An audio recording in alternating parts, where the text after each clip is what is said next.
Hi guys, welcome back to my channel. Once again, we're in my car for a video today.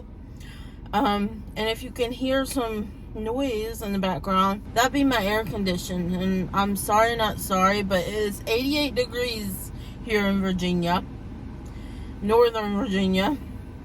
I'm in Leesburg, which is close to DC, so I'm in the DMV area.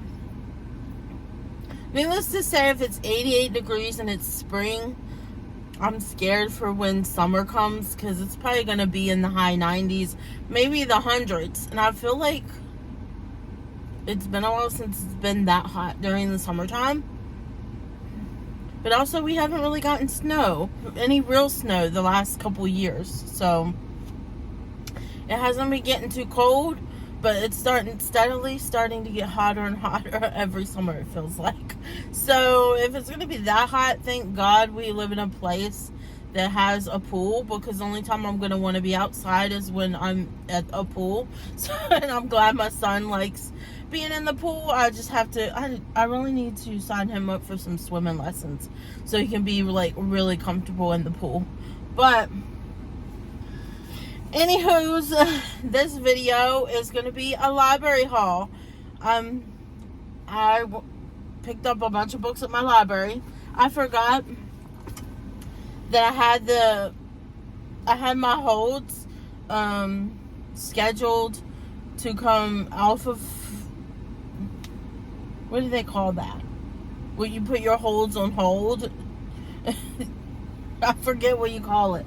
But I got a bunch of books that end up coming in that I had my holds on hold until a certain date. And then I forgot about it. And then a whole bunch of books started coming available and put on the hold shelf for me. So I just went today to pick that up. Here is my giant tote full of library books that I just picked up. And I thought, why not just share with y'all my little library haul, because I think it's important, especially on BookTube here. I don't feel like you see a whole lot of people incorporating like library stuff. You always see the consumerism of buying, and I personally don't believe in buying a book unless it's a book that I know I'm gonna reread. If it's an author that I know I enjoy and I'm going to want to reread the books, then yes, I will buy from that author. But unless it's something that I know that I'm really going to love and want to reread, I don't want to buy those books when I can simply check them out at the library. And if you don't want to wait for them to become available physical books, there's always Hoopla and Libby, where you can get ebooks and audiobooks from your library too. You just have to look for your library on the app and sign in with your library card, and you can get them on your Kindle or on your phone to listen to too for audiobooks. I personally have not gotten into audiobooks. I don't know. I guess because I'm not a busy enough person. I'm not somebody who can concentrate on an audiobook while I'm cleaning or doing dishes or whatever. I don't know. I feel like I just can't do that. So I have not. But let's go ahead and get into my library haul. So the first book. This is the newest book. And I think this is going to be the first book I've read by this author too. Just saying. I have The End of Story by A.J. Finn. It says the past isn't gone, it's just waiting. So a lot of glare here because it is a very sunny day. Let's see if I can. No, that did not help. It didn't help. Sorry. But here, this one is just, there's a blurbs by Lucy Foley on the back, Lisa Jewell, Nita Prose, which is the person who did The Maid, and The Mystery Guest. That one is on hold at my library too. I do want to read The Maid. But, yeah, even Stephen King has a blurb on the back here. Delightfully chilling, he says. I will read the synopsis unless this video gets very long. Hopefully it doesn't. But it says it's for fans of Knives Out. Comes a spellbinding thriller from the author of the #1 New York Times bestseller of Woman in the Window, which I've never read that book. But I am like a huge fan of Knives Out. Love that movie. So it says, so writes Sebastian Trapp. I completely missed the first part of that. It says, I'll be dead in 3 months. Come tell my story. So writes Sebastian Trapp, reclusive mystery novelist, to his longtime correspondent, Nikki Hunter, an expert in detective fiction. With mere months to live, Trapp invites Nikki to his spectacular San Francisco mansion to help draft his life's story. While living alongside his beautiful second wife, Diana, his wayward nephew Freddie, and his protective daughter Madeline, soon Nikki finds herself caught in an irresistible case of real-life detective fever. You and I might even solve an old mystery or two. 20 years earlier, on New Year's Eve, 1999, Sebastian's first wife and teenage son vanished from different locations, never to be seen again. Did the perfect crime writer commit the perfect crime? And why has he emerged from seclusion 2 decades later to allow a stranger to dig into his past? Life is hard. After all, it kills you. As Nikki attempts to weave together the strands of Sebastian's life, she becomes obsessed with discovering the truth, while Madeline begins to question what her beloved father might actually know about that long ago night. And when a corpse appears in the family's koi pond, both women are shocked to find that the past isn't gone. It's just waiting. So it sounds really good. It sounds like there's going to be like past and present timelines where he's telling about something that happened in the past and in the present. And it's like somebody who's going to be writing about the story. I don't know. It sounds good to me. So I'm excited about that book. I have heard talks about it. Next, I haven't read any books by this author either. It's a YA book. Hopefully a clean YA book. Who knows anymore? This one's called 1,000 Steps in 2 Nights by Tracy J. And the dude on the back, I'm just like, That's what I was looking at. And there's like a little blurb here. I can't read it all though. Hopefully this is okay. I don't know. Miyuko resolved to fight.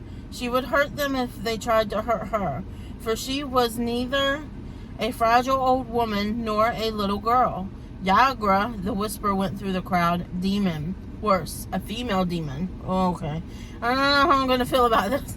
This might just get returned back to the library. It says, in the realm of Awara, where gods, monsters, and humans exist side by side, Muiko is an extraordinary girl resigned to a safe, if uneventful, existence as an innkeeper's daughter. But when Muiko is cursed and begins to transform into a demon with a deadly touch, she embarks on a quest to reverse the curse and return to her normal life. Aided by thieving magpie spirit and continuously thwarted by a demon prince, Muiko must outfox tricksters, escape demon hunters, and negotiate with feral gods if she wants to make it home again. But with her transformation comes power and freedom she never even dreamed of. She'll have to decide if saving her soul is worth trying to cram herself back into an ordinary life that no longer fits her, and perhaps never did. It says, from New York Times bestselling author and National Book Award finalist Tracy J. comes a Japanese-influenced fantasy brimming with demons, adventure, and plans gone awry.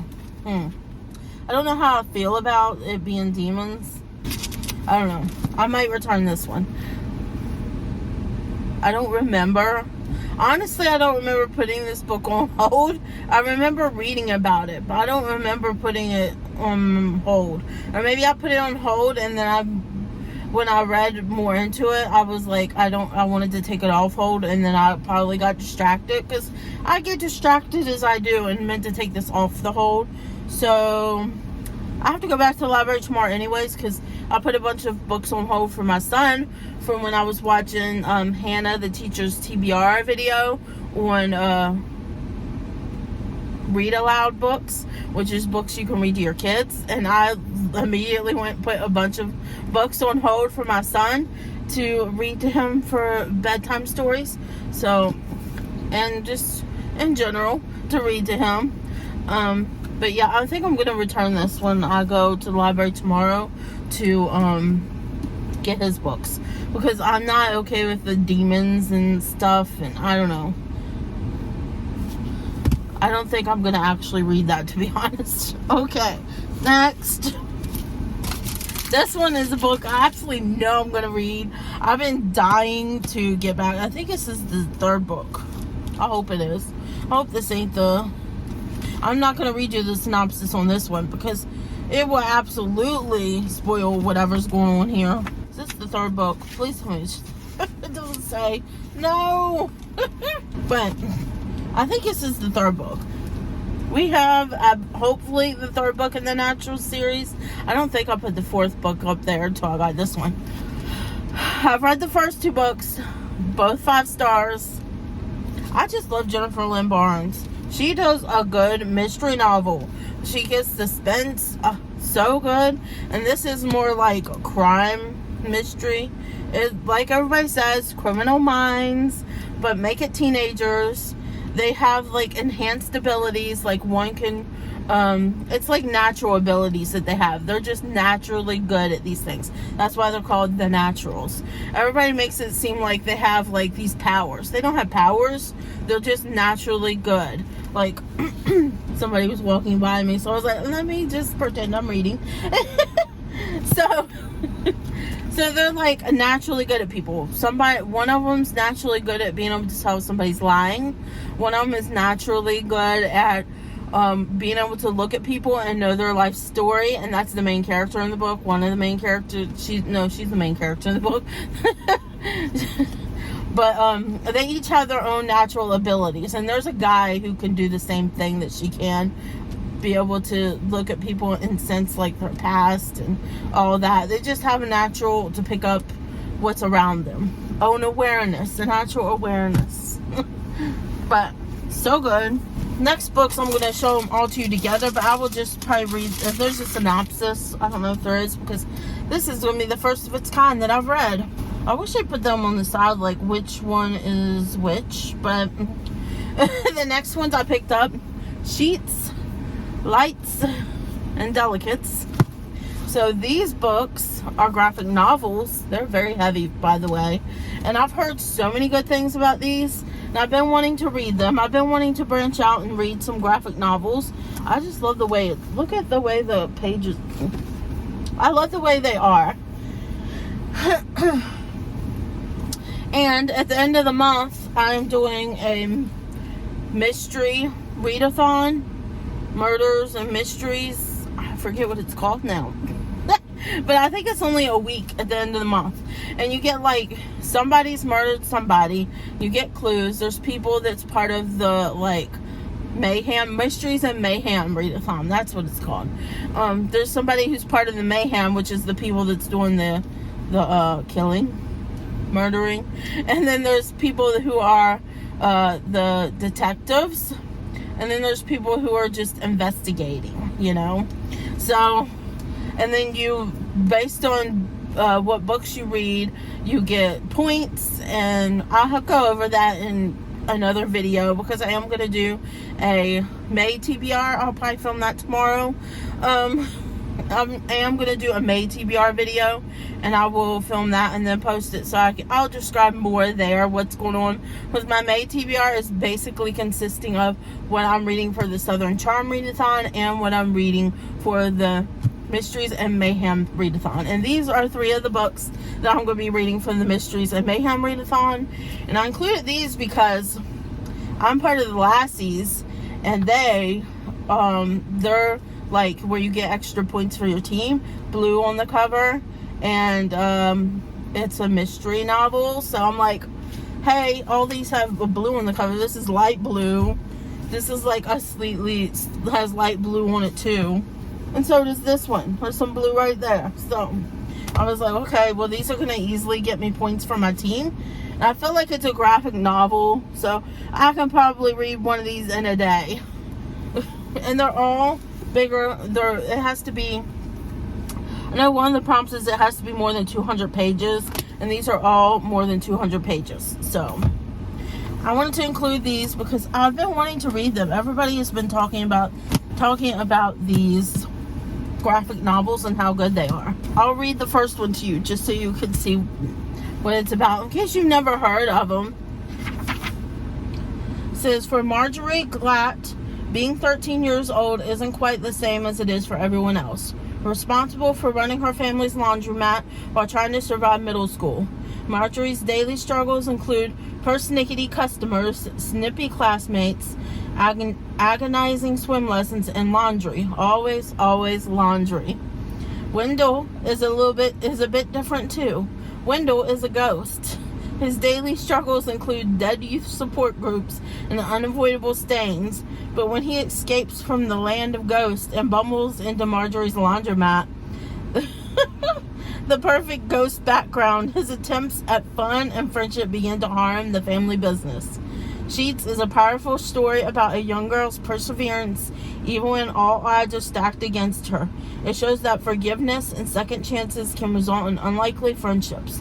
Above all, it is an invitation into an unusual, haunted laundromat that brings family, friends, and yes, Sheets to life. How cute and funny does that sound? That is what everybody's been talking about. This is a middle grade comic book. Calls it a graphic novel. Which I guess this is a graphic novel. Comic books are shorter. Graphic novels are longer. So, don't come for me. It's the first one I've ever read. Decided to put these back in here. I do have some more. I still have quite a bit more, actually. Well, let's move on to our rest of our books. Ooh. Starting with a bang, we have another Darcy Coates. I believe this is her recent one, Where He Can't Find You. This is long red thread. Someone's dead. Oh, okay. Oh, jeez. I loved my first Darcy Coates book I read. What book was that? I can't even remember it now. Isn't that sad? Oh, that wasn't Darcy Coates. I don't remember, but I remember I loved it. It was in the woods. They were killing off people. And it was like a wintry book.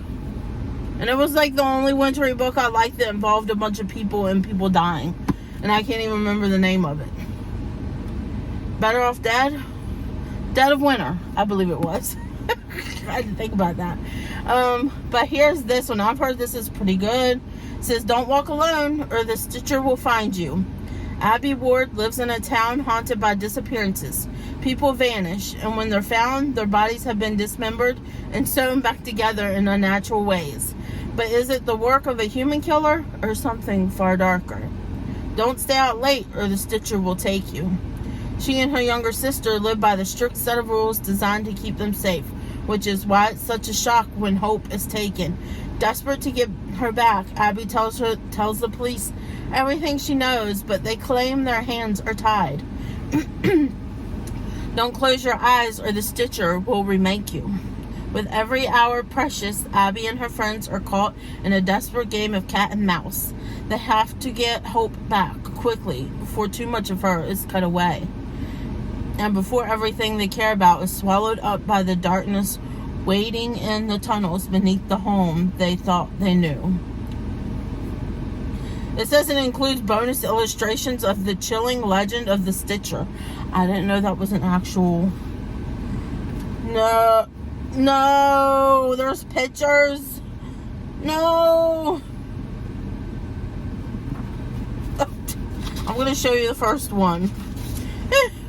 I love when books include pictures. There was that one by Jason Ruleck.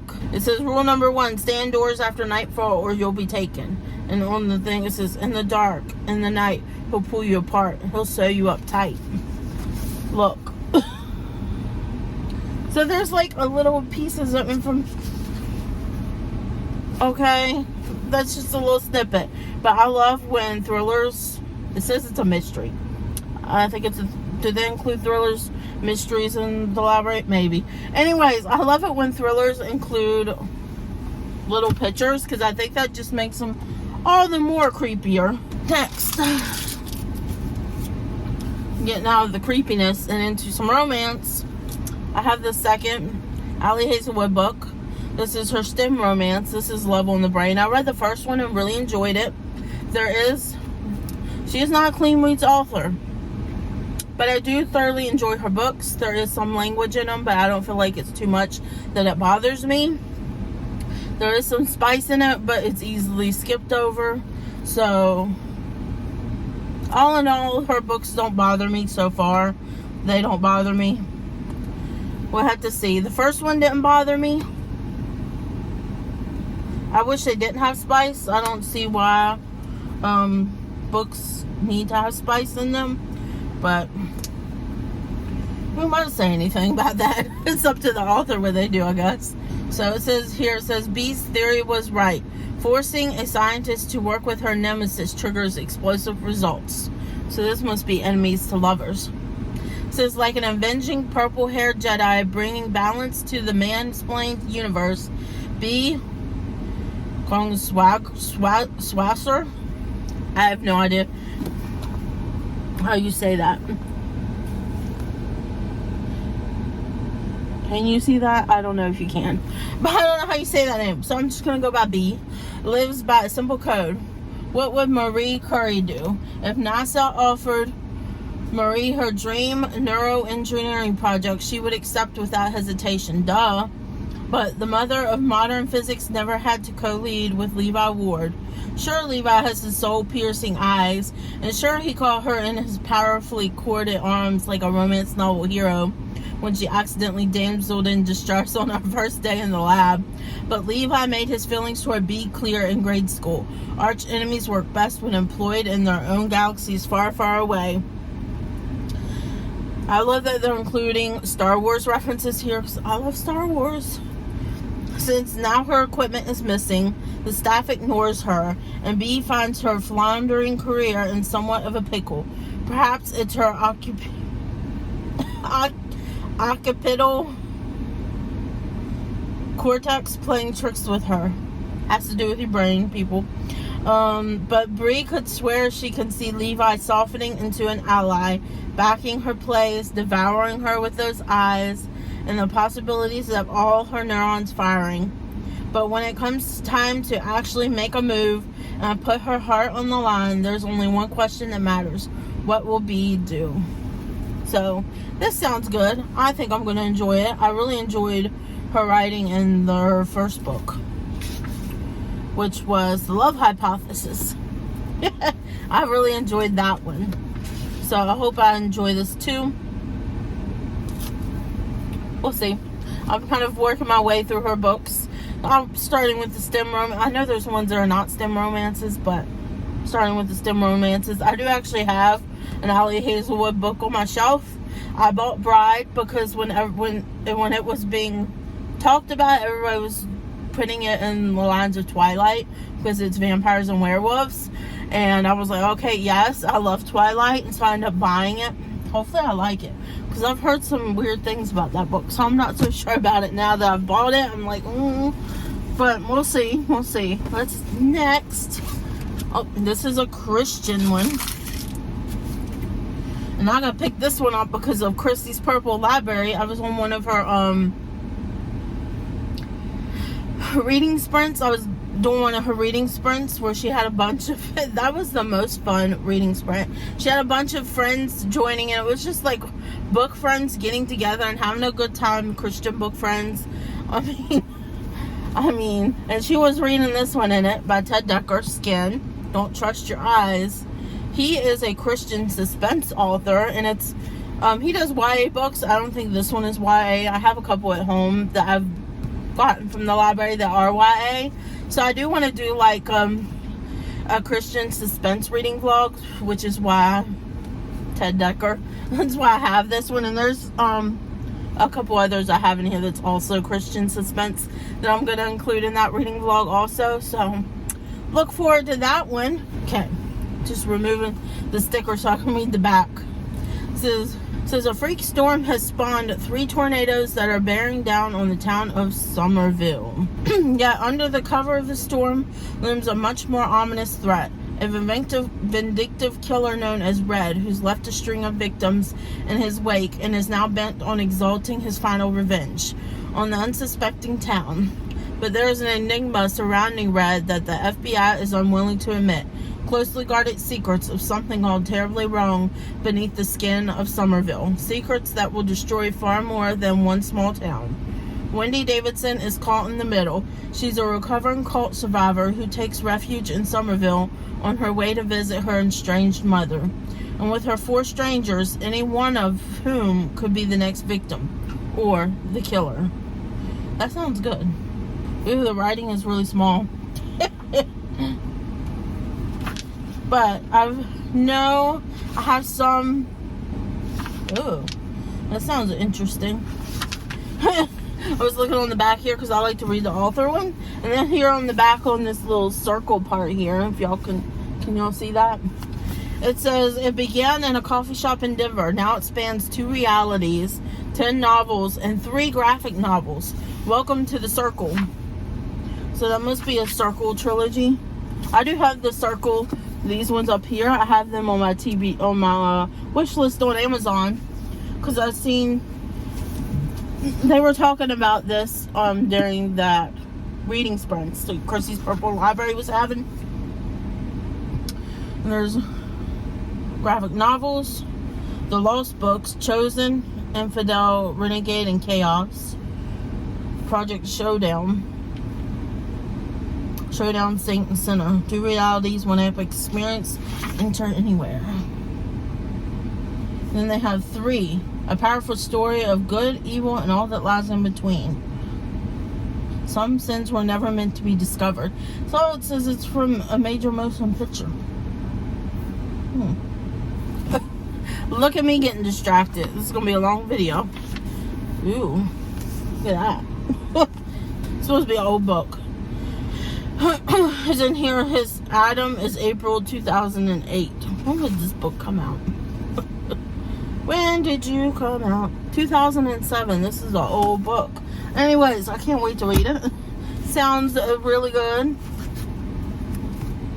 Oh, this next one they were talking about in Chrissy's Purple Library's reading sprints also. And this is The Pawn. Somebody was reading it there by Stephen James. And I believe this is also a Christian thriller mystery. It's a pretty big series. I got the first book to see if I liked it. But I did put all the books on my Amazon wish list also for my Christian books I want, because they don't have all the books at my library. I hate it when that happens. At least not in my county. It shows on the website, it shows like for my county all the books. I don't know if I'd have to go maybe to a different county, see if they had it. But I don't really want to drive that far. So it says Special Agent Bowers never met a killer he couldn't catch until now. Called to North Carolina to consult on the case of an area serial killer, Bowers finds himself caught in a deadly game of cat and mouse. Cunning and lethal, the killer is always one step ahead of the law, and he's about to strike again. It will take all of Bowers' instincts and training to stop the man who calls himself the Illusionist. Thrilling, chilling, and impossible to put down, The Pawn will hold you in its iron grip until the very last page. Sounds pretty good. Oh yeah, it's by Revel, a division of Baker Publishing Group. When did this one come out? I feel like this is like an older novel too. 2007. Here I am, and look at me picking up all these older novels. It's pretty long. Has an epilogue. So it's only 427 pages. Pretty long for a thriller. This is the last one, you guys. And this one actually is, I know for sure, is a Christian thriller. I believe this one I heard Oshina talking about, because she's been getting into like Christian thrillers. And she said that she really liked it, and that's when I went and put it on my holds list. So this is Unknown Threat by Lynn H. Blackburn. This is Defend and Protect. It has U.S. Secret Service badge right there. Peeling the sticker so I can read the synopsis like always. Here, U.S. Secret Service Special Agent Luke Powell is lucky to be alive. 3 weeks of his fellow agents... 3 weeks. 3 of his fellow agents have died in unusual circumstances in the past 10 weeks. Luke is devastated by the loss of his friends and colleagues, and his inability to locate the killer feels like a personal failure. He and his team are experts at shielding others, but now the protectors are in need of protection. FBI Special Agent Faith Malone is driven to succeed and confident in her ability to solve every case she's assigned. She's been put in charge of the investigation into the unprecedented attacks, and with Luke's life in danger, the stakes have never been higher. But it's hard to know how to fight back when you don't know who the enemy is. Luke has teamed up with Faith before, but he's not convinced she's up for the job. And she's not convinced he's telling her everything he knows. As more agents are targeted, Luke and Faith will have to learn to trust each other and work together to bring a killer to justice and prevent any more names from joining their fallen brothers and sisters on the Secret Service Wall of Honor. So that just sounds so good. It also kind of sounds like there might have been a book before this, but maybe I'm wrong. Because it says that they've joined forces before, so I'm like, was there a book before this? I think there was. No. Unless the dive team investigations, they were there. It has dive team investigations, Beneath the Surface, In Too Deep, and One Final Breath. This is, oh, nope. It says it's Defend and Protect #1. So, nope, it's the first book in the series. But if I like this, I might have to go to the dive team investigations. This was published in 2021, so this is not too old. And it's only 338 pages. So, that is all for my library haul this time. I told you guys, I got a lot. A little mixed bag of things, mostly thrillers. There's only like, what, one romance? Everything else is like, give me all the thrillers. So, I'm probably gonna, like, I already know I'm going to have a Christian thriller reading vlog that's going to include all my Ted Dekker books, which I have 3 at home now, plus this one will be the 4th one. And I'm going to include these 2 in there also, because from what I heard, they are Christian thrillers. So, this one I think is a romantic suspense. It has like a little romance in it too, but I could be wrong. Anyways, that's my video today. You guys have to let me know down in the comments down below if you've read any of these books, your thoughts on any of these books, or if any of these books are on your TBR to want to read. I hope you guys enjoyed this video. If you liked it, please give me a thumbs up down below. If you're not yet subscribed, I would greatly appreciate if you consider subscribing to my channel. Next to the subscribe button is the bell. You can ring that. That way you can be notified whenever I upload, because it's been kind of sporadic lately. But I'm trying to get more on track with that. Trying to make more little videos in between bigger videos that I'm focusing on right now. But yeah, that's all for now. Just remember that Jesus loves you, and so do I. Bye, guys.